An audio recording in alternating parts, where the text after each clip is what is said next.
En el versículo 16 hemos leído: a causa de la multitud de tus contrataciones, fuiste lleno de iniquidad y pecaste, por lo que yo te eché del monte de Dios y te arrojé de entre las piedras del fuego, oh querubín protector.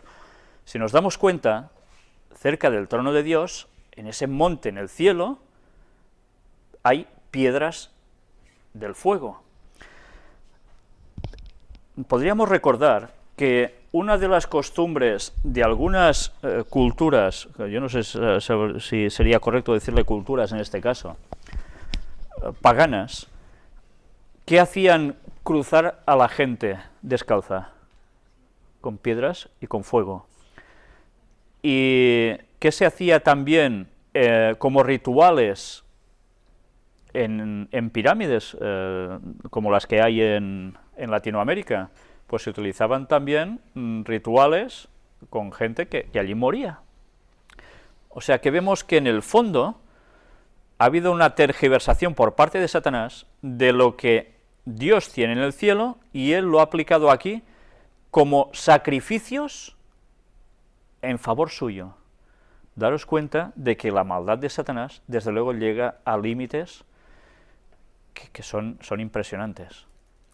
En el versículo 17 nos dice: se enalteció tu corazón a causa de tu hermosura, corrompiste tu sabiduría a causa de tu esplendor. Yo te arrojaré por tierra, delante de los reyes te pondré para que miren en ti. Bueno, aquí podríamos sacar alguna lección, ¿no? Que a causa de la hermosura, algunos se enaltecen y terminan como digamos, un poco mal. Y corromper la sabiduría a causa del esplendor de uno. Esto es muy triste, porque puede llevarnos a también asimilar que podemos tener esas tendencias, porque el reflejo del carácter humano actualmente son las tendencias satánicas, que nosotros hemos de luchar contra las tendencias al mal que tenemos ya innatas. Y hemos de procurar que no se corrompa la sabiduría a causa de ningún esplendor nuestro para nada, sino que sigamos dependiendo de la de Dios. Como él no lo hizo, Dios lo arrojó por tierra. Por tanto, ¿qué quiere él? Otra vez estar mandando. Con la multitud de tus maldades y con la iniquidad de tus contrataciones, profanaste tu santuario. Yo pues saqué fuego de medio de ti, el cual te consumió, y te puse en ceniza sobre la tierra a los ojos de todos los que te miran. ¿Veis aquí algún lugar donde diga que estará ardiendo en el infierno por la eternidad? ¿Sufriendo, quemándose? No. Dice que sale fuego y lo consume. Y termina como ceniza esparcida sobre la tierra. ¿Qué diferencia con lo que algunos cuentan? O un lugar donde él esté achicharrando a la gente por la eternidad. Esto es mentira. Es antibíblico por excelencia. Otra gran mentira, otro gran engaño de Satanás. Todos los que te conocieron de entre los pueblos se maravillarán sobre ti. Espanto serás, y para siempre dejarás de ser. No quedan dudas, ¿eh? Quien quiera interpretar cosas distintas a la claridad del texto, para intentar querer aceptar la existencia de un infierno, va muy equivocado, porque la evidencia es por sí sola clara. Satanás quería estar en el monte del testimonio. En la tierra, eso era equivalente al templo de Jerusalén, en el monte de Sión, donde habían los 10 mandamientos, el testimonio. Todo ello reflejo de lo que hay en el cielo, lo que él aspiraba a poseer. Satanás ya estuvo allí, en el monte de Dios, en el cielo, pero fue arrojado. Profanaste tu santuario, le dice Dios, al cual él servía. Formaba parte de todo ello. Morirá consumido por fuego y puesto en cenizas sobre la tierra. Por eso no será sepultado. Y ahora vamos a ver el texto donde se habla de la Nueva Jerusalén, que termina de darnos el toque a todo ello. Apocalipsis capítulo 21 entero. Ya solo queda un capítulo después de este y la Biblia termina. Nos dice el texto, habla Juan el profeta, vi un cielo nuevo y una tierra nueva, porque el primer cielo y la primera tierra pasaron, y el mar ya no existía más. Y yo, Juan, vi la santa ciudad, la nueva Jerusalén, descender del cielo de Dios, dispuesta como una esposa ataviada para su marido. Aquí nos deja claro que la esposa no es la iglesia, la esposa, ¿quién es? La nueva Jerusalén. Os digo esto porque se habla mucho del paralelismo de las bodas, de quién es el marido, que sabemos que es Cristo, y la esposa, ¿quién es? Nosotros somos los invitados a las bodas, los que participaremos de todo eso, pero no somos la esposa. Y oí una gran voz del cielo que decía, he aquí el tabernáculo de Dios con los hombres, y Él morará con ellos, y ellos serán su pueblo, y Dios mismo estará con ellos como su Dios. ¿Ya veis dónde estará el trono de Dios? Con nosotros. Ya no estará en el cielo, ya no estará en Orión o más allá. Enjugará Dios toda lágrima de los ojos de ellos, y ya no habrá muerte, ni habrá más llanto, ni clamor, ni dolor, porque las primeras cosas pasaron. Qué bien, ¿eh? Llegar a ese momento. Y el que estaba sentado en el trono dijo, he aquí, yo hago nuevas todas las cosas, y me dijo, escribe, porque estas palabras son fieles y verdaderas. Dios nunca miente, lo hemos comprobado, todas las veces necesarias en estas conferencias a través de las profecías y de muchas otras cosas. Y me dijo, hecho está, yo soy el alfa y la omega, el principio y el fin. Al que tuviere sed, yo le daré gratuitamente de la fuente del agua de la vida. El que venciere, heredará todas las cosas, y yo seré su Dios, y él será mi hijo. Qué bonito, ¿eh? Que nos llame hijos. Pero los cobardes e incrédulos, los abominables y homicidas, los fornicarios y hechiceros, los idólatras y todos los mentirosos, tendrán su parte en el lago que arde con fuego y azufre, que es la muerte segunda. Aquí describe cómo van a terminar Satanás, sus ángeles y todas las personas que no obtengan la salvación. Esto va a ser el infierno, pero esto no va a durar eternamente. Sus resultados sí, pero su fuego no.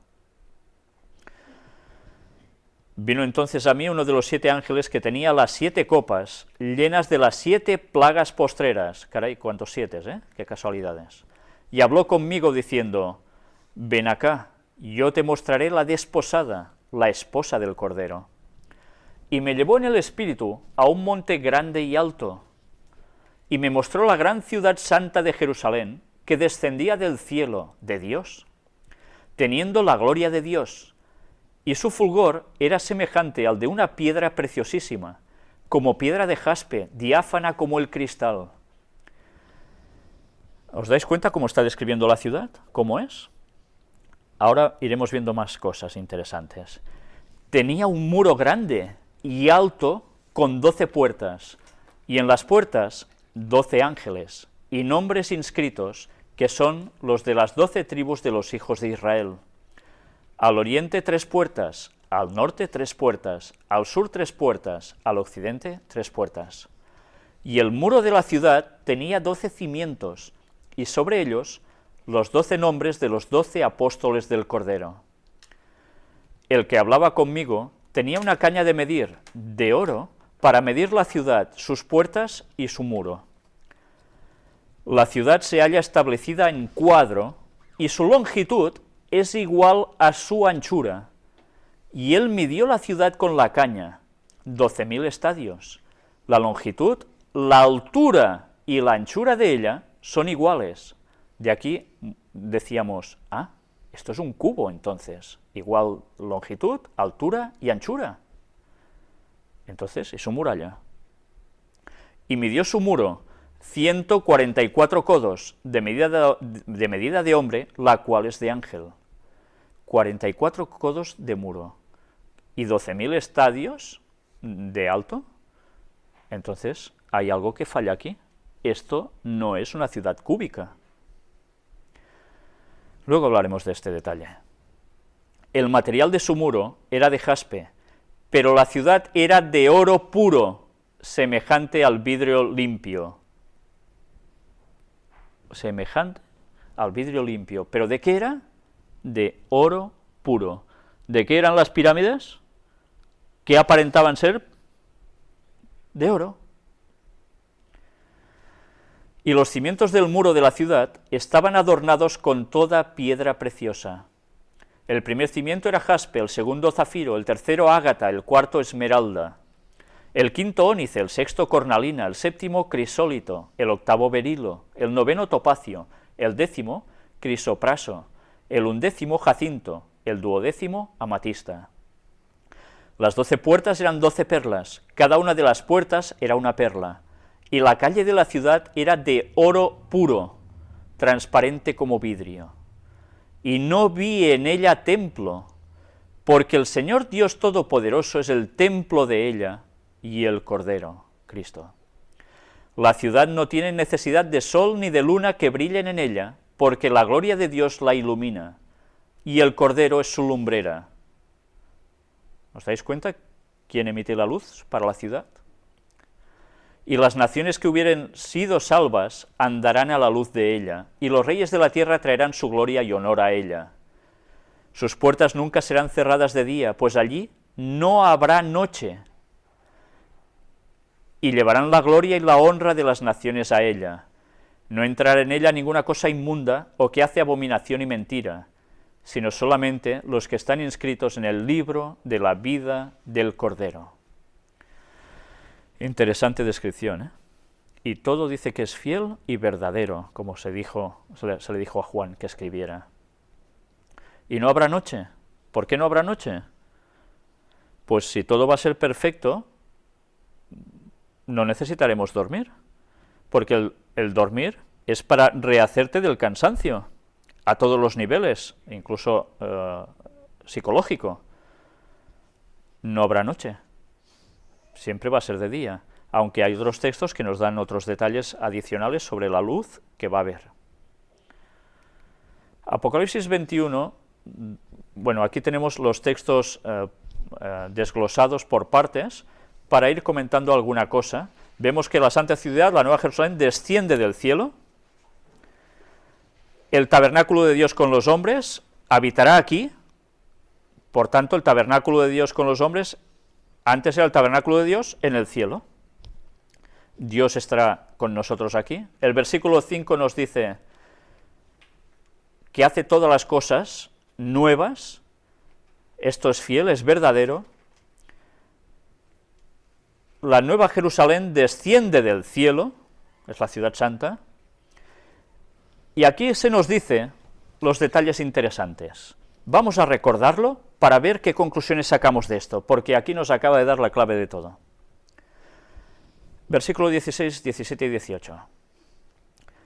La ciudad se halla establecida en cuadro, y su longitud es igual a su anchura, y él midió la ciudad con la caña, 12.000 estadios.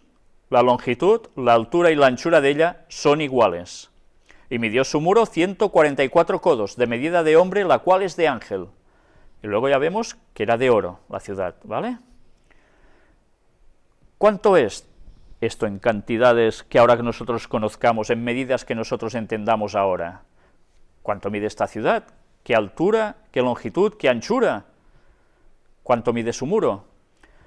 Un estadio son 400 codos. En esa época, el codo es equivalente a 180 metros, los 400 codos. Un codo son 45 centímetros. Por tanto, un estadio, 180 metros. La ciudad dice que tiene 12.000 estadios, que por 180 metros nos da esta enorme cantidad, 2.160.000 metros. Y el muro, 144 codos, si cada codo tiene 45 centímetros, es un total de 6.480 centímetros, un total de 64,80 metros. Si nos dice que la ciudad es cuadrada, y entendemos nosotros que es cúbica porque nos dice que su altura también es esa cantidad, ¿por qué el muro es más pequeño que la ciudad? ¿Qué sentido tendría tener un muro más pequeño que lo que hay en la ciudad a tocar del muro? Los muros siempre eran más altos y los edificios quedaban bastante más adentro para quedar protegidos. La Nueva Jerusalén va a tener el ataque de alguien, ¿no? Va a tener el ataque de Satanás y los no salvos. ¿De qué serviría un muro tan pequeñajo? Visualmente, ¿qué concepto nos traería? Desprotección total, ¿verdad? No nos sentiríamos bien así.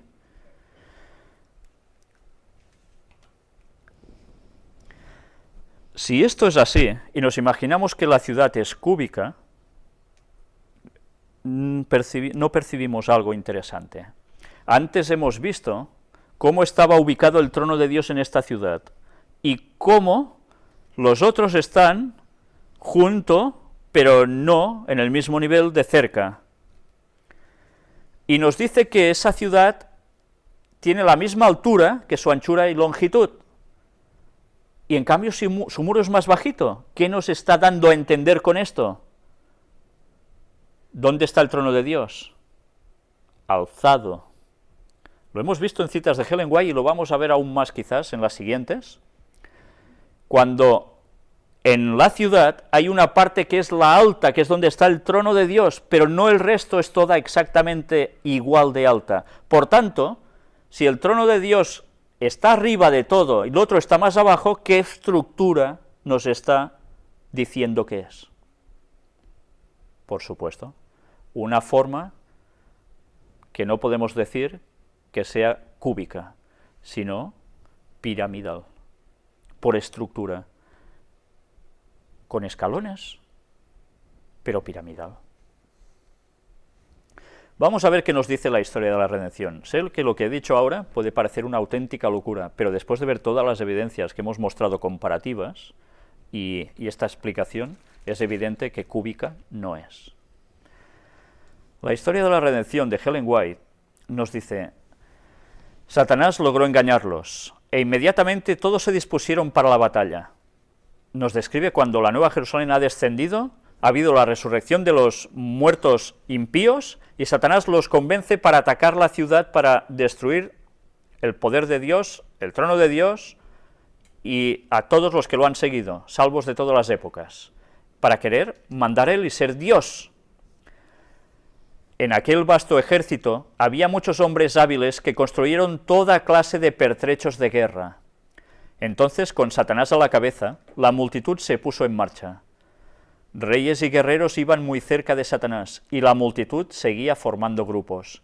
Cada grupo tenía su jefe, y marchaba en orden sobre la fragmentada superficie de la tierra en dirección a la santa ciudad.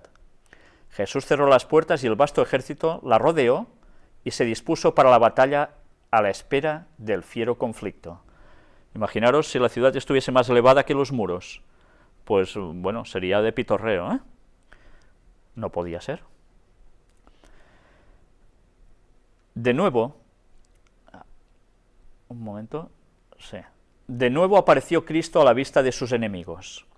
Por encima de la ciudad, sobre fundamentos de oro bruñido, había un trono alto y sublime. Sobre ese trono se sentó el Hijo de Dios, y a su alrededor estaban los súbditos de su reino. ¿Os dais cuenta? El trono es el que está alto a esa altura que nos describe la longitud y la anchura. No es cúbica, es que el trono de Dios está a esa misma altura de distancia que lo otro. Pero la forma no es cúbica. Sobre ese trono se sentó el Hijo de Dios, y a su alrededor estaban los súbditos de su reino. Ya veis, ¿y de qué es? Su fundamento de oro bruñido. ¿Qué hizo Satanás con las pirámides? Otra vez, copió no solo la forma, sino hasta el oro, el resplandecimiento. No hay lengua ni pluma que puedan describir el poder y la majestad de Cristo. La gloria del Padre Eterno envolvía a su Hijo. El resplandor de su presencia invadía la ciudad de Dios y trasponía sus puertas inundando toda la tierra con sus rayos. La luz que de Dios imparte. ¿Cómo se puede iluminar una ciudad desde abajo? ¿Desde en medio? Harían falta muchas. En cambio, ¿dónde está el trono de Dios? Arriba, desde arriba. ¿Dónde ponemos las lámparas? ¿En el suelo para iluminar la casa? En el techo, ¿verdad? Arriba. Junto al trono estaban los que antes habían sido celosos promotores de la causa de Satanás, pero que rescatados como tizones arrebatados del incendio, habían seguido al Salvador con profunda e intensa devoción. Detrás estaban los que perfeccionaron caracteres cristianos en medio de la falsedad y la infidelidad. Antes hemos leído todo esto, ¿os acordáis? ¿Ahora lo percibís de otra manera? ¿Os dais cuenta cómo está describiendo cómo es todo eso? Y así va siguiendo. Vamos a avanzar un poco para no tener redundancias. A ver si encuentro otro detalle que encontraba interesante. Bueno, mientras, los que tenéis en pantalla esto lo podéis ir viendo, y si os gusta leer, pues ya sabéis. Sí, miremos la página 443 de la Historia de la Redención. Nos dice: sobre el trono apareció la cruz, y como en una escena panorámica, aparecieron también las escenas de la tentación y la caída de Adán, y los pasos sucesivos del gran plan de redención. Poneros en situación.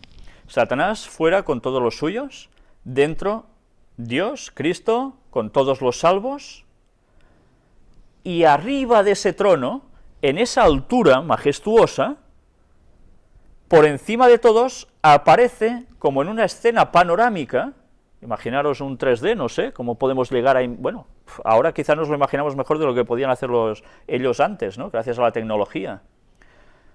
Y empiezan a mostrarse las imágenes desde el principio de todo, cómo empezó el mal en la tierra, todo lo que fue aconteciendo después hasta el fin. Me gustaría leeros esta descripción porque es realmente impresionante cómo sucede todo. A veces muchas personas preguntan, ¿y por qué vas diciendo estas cosas si todo va a terminar tan mal? Y vive la vida, no sé qué.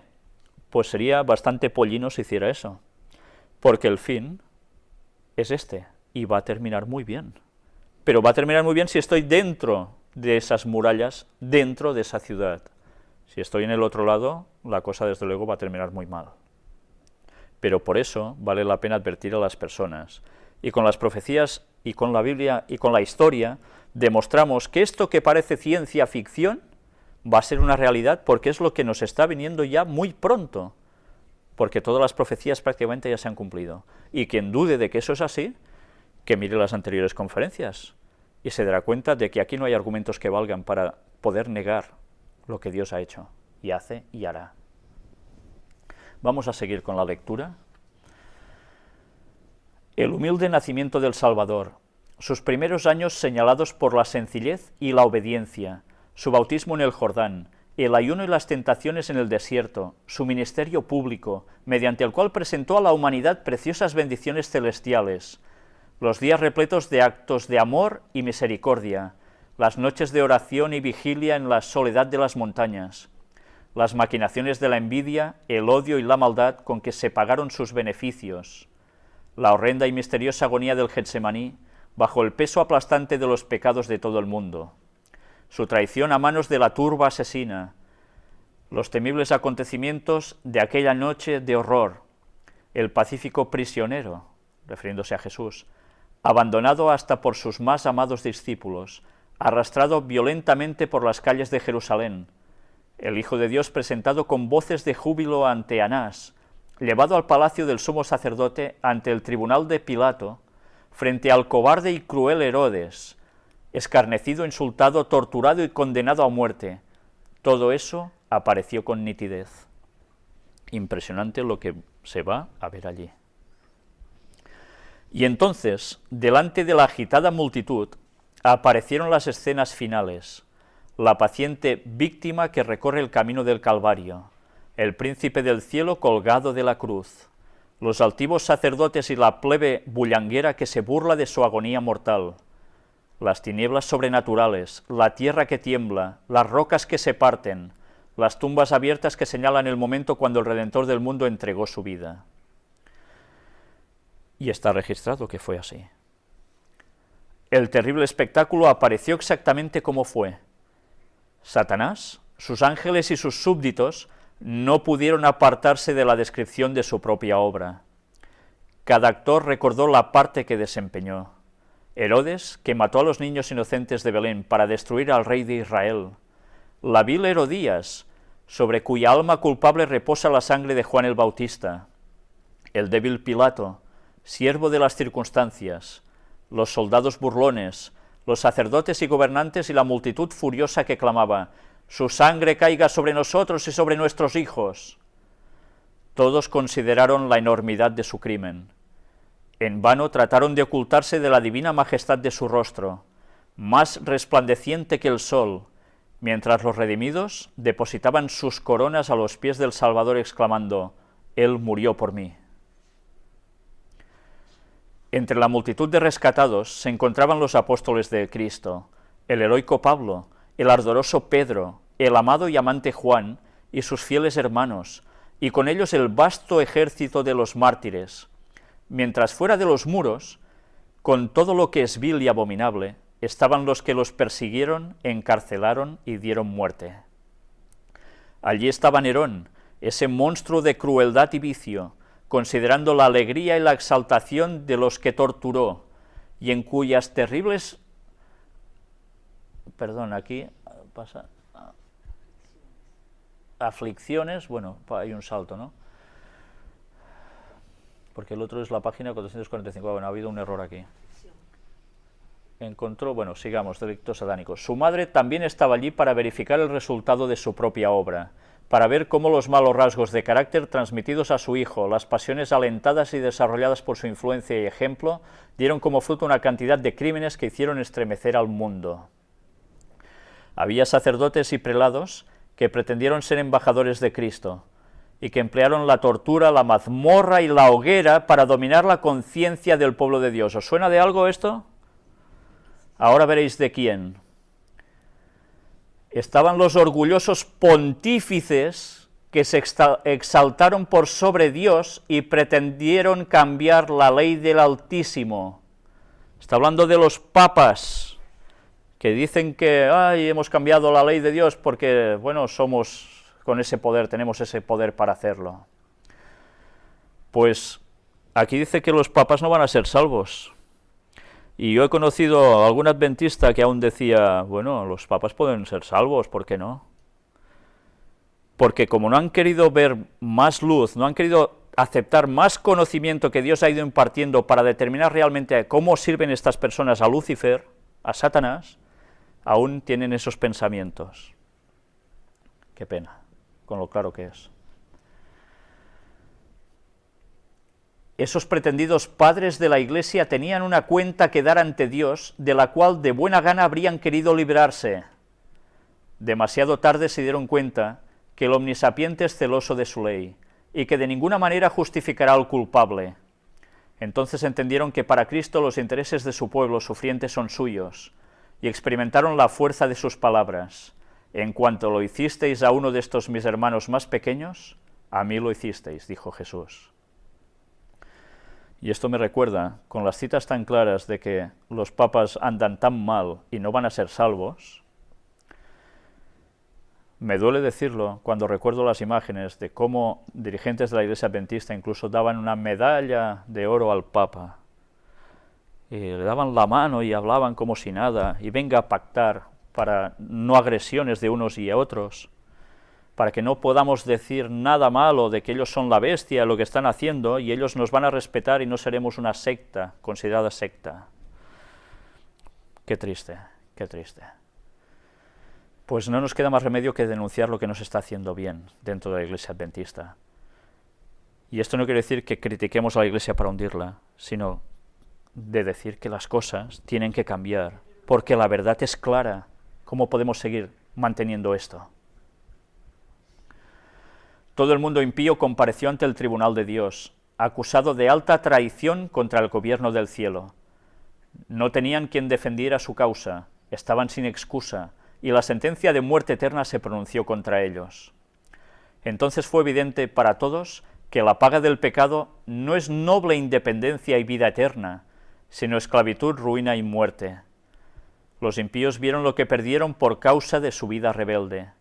Despreciaron el más excelente y eterno peso de gloria, cuando éste les fue ofrecido, pero cuán deseable les parecía entonces. Todas las personas que han conocido la verdad, que han tenido esa oportunidad y han preferido vivir su vida, no, yo sigo con lo mío, es igual, esto tonterías, o bueno, para quien quiera, ¿cómo se van a arrepentir entonces? Todo esto, clamaba el alma perdida, habría sido mío, pero decidí poner lejos de mí todas estas cosas. Oh, qué extraña infatuación. He entregado la paz, la felicidad y el amor a cambio de la miseria, la infamia y la desesperación. Todos se dieron cuenta de que su exclusión del cielo era justa. Mediante sus vidas manifestaron que no querían que Jesús reinara sobre ellos. Como en trance, los impíos fueron testigos de la coronación del Hijo de Dios. Vieron en sus manos las tablas de la ley divina, los estatutos que despreciaron y transgredieron. Fueron testigos de las explosiones de admiración, éxtasis y adoración de los salvados, y cuando la onda melodiosa se propagó hasta la multitud que estaba fuera de la ciudad, todos exclamaron a una voz: «Grandes y maravillosas son tus obras, Señor Dios Todopoderoso, justos y verdaderos son tus caminos, Rey de los santos», y cayeron postrados para adorar al Príncipe de la vida. Por eso hay el texto que dice que toda rodilla se doblará, porque justos e injustos reconocerán la justicia divina. Si os habéis dado cuenta, estará precisamente en esos momentos de coronación. ¿Dónde está? Arriba de ese trono, arriba de la ciudad. Y todos lo podrán ver, ¿por qué? Pues porque el resto estarán más bajos, por supuesto. Y todos lo van a contemplar. Y además, ¿qué tendrá en sus manos? Las tablas de la ley divina. Dentro de poco, relacionado con el Arca de la Alianza, vamos a tratar esto con mucha profundidad. Bien, quedan aún un rato para leer una cosilla más, que me gustaría que leyerais conmigo, porque ya que habéis llegado hasta aquí, vale la pena que sepamos el desenlace final de la historia de la humanidad. Satanás causaba la impresión de estar paralizado al contemplar la gloria y la majestad de Cristo. Quien fue una vez un querubín cubridor, recordaba de dónde había caído. Era un serafín resplandeciente, hijo de la mañana. ¿Cómo cambió? ¿Cuánto se degradó? Se dio cuenta de que su rebelión voluntaria lo había inhabilitado para el cielo. Adiestró sus facultades para guerrear contra Dios. La pureza, la paz y la armonía del cielo serían para él supremas torturas. Sus acusaciones contra la misericordia y la justicia de Dios habían sido silenciadas. El vituperio que se esforzó por lanzar contra Jehová recayó plenamente sobre él, y entonces se inclinó y reconoció que su sentencia era justa. Hay gente que dice, bueno, pero Satanás se convertirá al final. Satanás también será salvo. Qué forma de ignorar las Escrituras. Quedó aclarada toda duda relativa a la verdad y el error en el largo conflicto. Hemos visto que aquí él reconoce, ¿pero cambia? La justicia de Dios quedó plenamente vindicada. Ante todo el mundo se presentó claramente el gran sacrificio hecho por el Padre y el Hijo en favor del hombre. Llegó el momento cuando Cristo ocupó el lugar que le correspondía y se le glorificó por encima de los principados y las potestades, y sobre todo nombre que se nombra. a pesar de que Satanás se había visto obligado a reconocer la justicia de Dios y a inclinarse ante la supremacía de Cristo, su carácter no cambió. No cambió. El espíritu de rebelión, como un torrente poderoso, nuevamente explotó. Lleno de frenesí, se decidió a no capitular en el gran conflicto. Había llegado el momento de lanzar un último y desesperado ataque contra el Rey del Cielo. ¿Qué denota esto? Que él cree que puede cambiar aún el futuro y destruir lo indestructible. Hay gente que dice, no, Satanás hace todo esto porque como sabe que va a ser eliminado, a cuanto más me lleve conmigo, mejor. No, esto no es así. Él aún cree que puede cambiar el futuro. Curiosamente es lo mismo que creen los masones, que el futuro se puede cambiar. Y lo que se está enseñando a través de los sortilegios satánicos en nuevos movimientos, haciendo creer que nosotros podemos cambiar las cosas con nuestro criterio mental, nuestra conciencia, y que podemos cambiar el futuro. Este es el engaño que Satanás les hace beber. Pero él lo cree hasta el final, y esto es lo que transmite.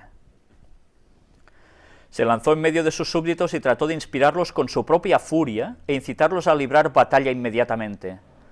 Pero de todos los incontables millones que indujo a rebelarse, nadie reconoció entonces su supremacía. Su poder había llegado a su fin. Los impíos estaban llenos del mismo odio a Dios que inspiró a Satanás, pero se dieron cuenta de que su caso era desesperado, que no podían prevalecer contra Jehová. Su ira se encendió contra el ángel caído y los que fueron sus instrumentos de engaño. Con furia demoníaca se volvieron contra ellos y se produjo en ese momento una escena de conflicto universal. O sea, los propios impíos no salvos van a arremeter contra Satanás y sus ángeles, y contra los dirigentes que los han llevado a esto. No van a atacar la ciudad de Dios. Al final, ni eso hacen. La pelea va a ser entre ellos. Entonces se cumplieron las palabras del profeta, porque Jehová está irado contra todas las naciones e indignado contra todo el ejército de ellas, las destruirá y las entregará al matadero. Isaías 34:2. Sobre los malos hará llover calamidades, fuego, azufre y viento abrasador será la porción del cáliz de ellos, dice el Salmo 11:6. Descendió fuego del cielo, la tierra se resquebrajó, aparecieron las armas escondidas en sus profundidades, llamas devoradoras irrumpieron de los abismos, hasta las rocas ardieron, había llegado el día ardiente como un horno, de Malaquías 4:1. Y aquí es donde ella aclara en otros lugares que lo que sale este fuego es por el gas y el petróleo que aún estará en la tierra. Por tanto, no pensemos que se va a terminar el petróleo y el gas en este mundo. Puede terminarse la forma de saberlo extraer que tiene el ser humano, que ya sabéis que puede extraer tan solo una proporción pequeña de las bolsas de petróleo que hay, porque queda mucho acumulado aún en las rocas. Y ese Satanás sabe que va a ser su final, con eso. Por eso Satanás hace tanto para extraer todo el petróleo posible del mundo, porque sabe que ese es su futuro, va a ser su propia destrucción. ¿Entendéis por qué la gente que está moviendo el mundo del petróleo, de las finanzas mundiales, incluido el Vaticano con esto, que tienen esas transacciones también, Satanás hace a través de ellos que saquen todo el petróleo y se quieran enriquecer con esto? Pues es normal, les utiliza su ambición para que él vaya quedando libre de lo que le espera, pero no le va a dar tiempo a todo, ni mucho menos. Los elementos se fundieron por el calor, y también se quemaron la tierra y las obras que había en ella. Segunda de Pedro 3:10. El fuego de Tofet estaba preparado para el rey, el jefe de la rebelión. Su pira era profunda y ancha, y el soplo de Jehová como torrente de azufre la enciende. Isaías 30:33. La superficie de la tierra parecía una masa fundida, un vasto e hirviente lago de fuego. Era el momento del juicio y la perdición de los hombres impíos. Es día de venganza de Jehová, año de retribuciones en el pleito de Sión. Isaías 34:8. Daros cuenta de la cantidad de textos que hay que nos hacen referencia exactamente a lo mismo. Los impíos recibieron su recompensa en la tierra. Serán estopa aquel día que vendrá los abrazará, ha dicho Jehová de los ejércitos, Malaquías 4:1. Algunos fueron destruidos en un momento, mientras que otros sufrieron muchos días. Todos fueron castigados según sus acciones. No todos mueren al mismo momento, ¿os dais cuenta? Depende de la maldad de ellos. Los pecados de los justos fueron transferidos a Satanás, el originador del mal, quien debió sufrir su castigo. ¿Recordáis que una vez hablamos respecto al tercer templo de Jerusalén, de dos animalitos, que uno era sacrificado para Jehová y el otro era mandado al desierto como símbolo de Azazel? Lo que simbolizaba era esto, esta destrucción final, que van a recibir en él los pecados de toda la humanidad, sobre todo de los salvos, de los santos que se transfieren sobre él. Ese era el simbolismo que aparecía en el Antiguo Testamento. Y esto lo que va a suceder. Tuvo que sufrir entonces, no solamente por su propia rebelión, sino por todos los pecados que hizo cometer a los hijos de Dios. Su castigo entonces será mucho mayor que el de aquellos a quienes engañó. Después que perezcan todos los que cayeron por causa de sus engaños, deberá seguir viviendo y sufriendo. Las llamas purificadoras finalmente destruyeron a los impíos raíz y ramas. Satanás la raíz, sus seguidores las ramas. La justicia de Dios fue satisfecha, y los santos y toda la hueste angélica dijeron en alta voz, amén. Mientras la tierra quedará envuelta por el fuego de la venganza de Dios, los justos morarán seguros en la santa ciudad. Para los que tuvieron parte en la primera resurrección, la segunda muerte no tendrá poder alguno. Mientras Dios será para los impíos un fuego consumidor, para su pueblo será un sol y un escudo. Este va a ser el fin de la humanidad. Luego viene la descripción de la tierra nueva y cómo va a ser la nueva Jerusalén. Esto, si queréis, lo vamos a dejar para una próxima conferencia donde trataremos sobre todo esto, pero sí quiero leeros este pequeño trozo. La historia de la redención, página 452. Y no tienen necesidad de luz de lámpara ni de luz del sol, porque Dios el Señor los iluminará. Apocalipsis 22:5. La luz del sol será sobrepujada por un resplandor que no causará daño, pero que sobrepasará inconmensurablemente al fulgor de nuestro sol al mediodía. La gloria de Dios y del Cordero inundará la santa ciudad con luz inextinguida. Los redimidos caminarán a la luz de un día perpetuo en el cual no habrá sol. Impresionante, ¿eh?, lo que describe. Aquí tenemos Apocalipsis 21 y 22, que nos dice, las 12 puertas eran 12 perlas, cada una de las puertas era una perla, y la calle de la ciudad era de oro puro, transparente como vidrio. Y no vi en ella templo, porque el Señor Dios Todopoderoso es el templo de ella y el Cordero. ¿No queréis estar allí? Y terminamos con una noticia, la única que mostramos hoy, cosa rara. Esta la tenéis en inglés. Si queréis más o menos una traducción, instalan el instrumento Lucifer, llamado así, en el telescopio óptico más grande del mundo. Y diréis, bueno, ¿esto es cachondeo? Un nuevo instrumento para el telescopio óptico más grande del mundo. El gran telescopio binocular en Mount Graham permite que los astrónomos observen los objetos más tenues y distantes del universo. Si antes hemos visto esta imagen, aquí nos dice, primera imagen de Lucifer, donde se puede ver una región de formación estelar en la Vía Láctea, a unos 8.000 años luz de la Tierra. Cada nube es típicamente opaca en luz visible, pero la luz infrarroja detectada por Lucifer puede penetrar el polvo. El Gran Telescopio Binocular, LBT, proyecto de Estados Unidos, Alemania e Italia, anunció el pasado 21 de abril que el primero de 2 cámaras espectógrafos innovadores del infrarrojo próximo para el LBT ya están disponibles para que los astrónomos puedan realizar observaciones científicas en el telescopio que está ubicado en Mount Graham, al sureste de Arizona. ¿Sabéis quién regenta este telescopio? Los jesuitas. Y no es una invención, los datos están. No creáis que los jesuitas se dedican tan solo a enseñar o a hacer obras de lo que hacen por bajo mano, como provocar rebeliones tipo 15M y demás, o perseguir cristianos de todas las épocas que han podido, y lo que nos preparan, sino que además son gente con muchísimo conocimiento, de un gran intelecto, y también tienen su astronomía. Bien, pues este es el nombre que le pusieron. Y uno dice, ¿realmente? ¿Para qué? ¿Hasta en esto tienen que servir a Lucifer? ¿Sabéis dar una explicación diciendo que la traducción de Lucifer en Isaías no es correcta? Y así se quedan tan anchos.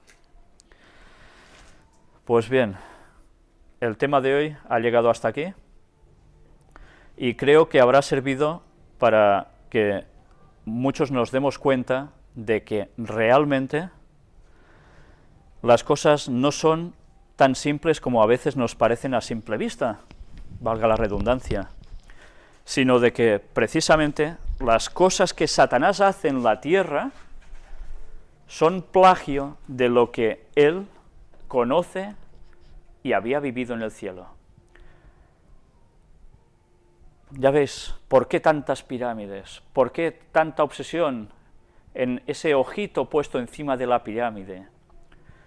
Porque es la forma de describir el trono de Dios, donde Él quiere mandar.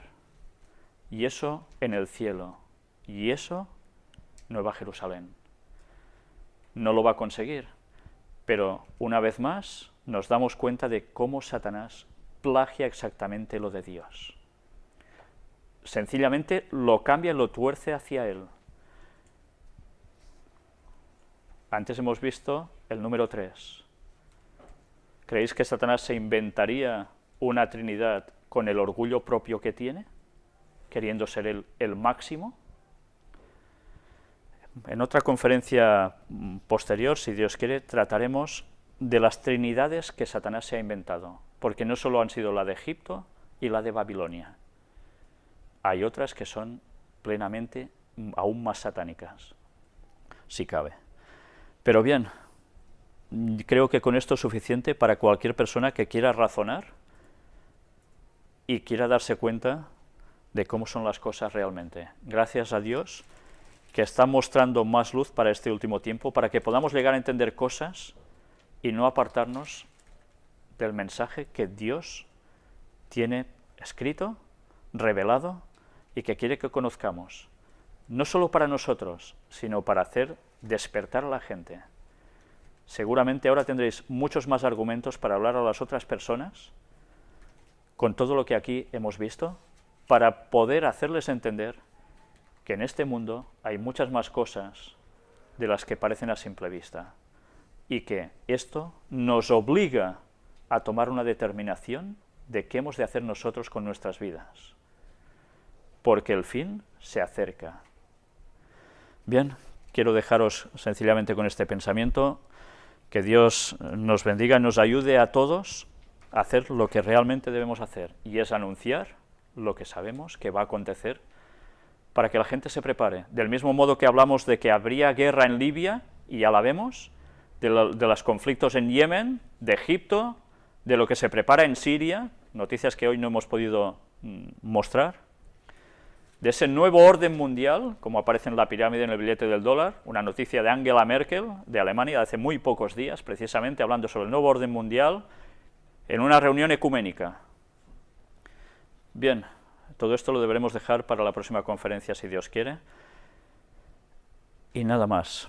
Por mi parte, daros las gracias a todos los que habéis asistido en directo y a los que estáis siguiendo la transmisión también, aguantando con los problemas que a veces ha habido con los fallos de poder transmitir las imágenes a veces. Esperamos poder ir solucionando todo esto en próximas veces y os agradezco a todos vuestra atención. Muchas gracias y hasta la próxima.